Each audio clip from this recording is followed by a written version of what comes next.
Assalamu alaikum. Туғандар амансыздарбы? Бізде кезектегі шығарылыш қайрадан эле мини трактор туралы болмокчу.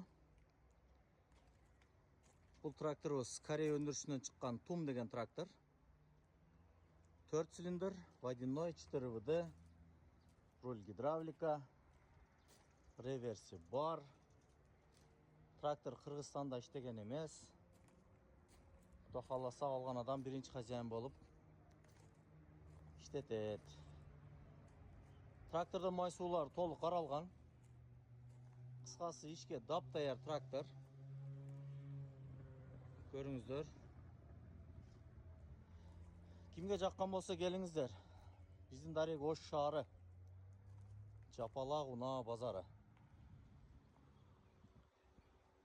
Біз сіздерменен қызматташып иштешүүгө даярбыз. Daha қайталап айтам, трактор 46 аттың күчі. 4 цилиндр, водяной, 4 ВД, руль гидравлика.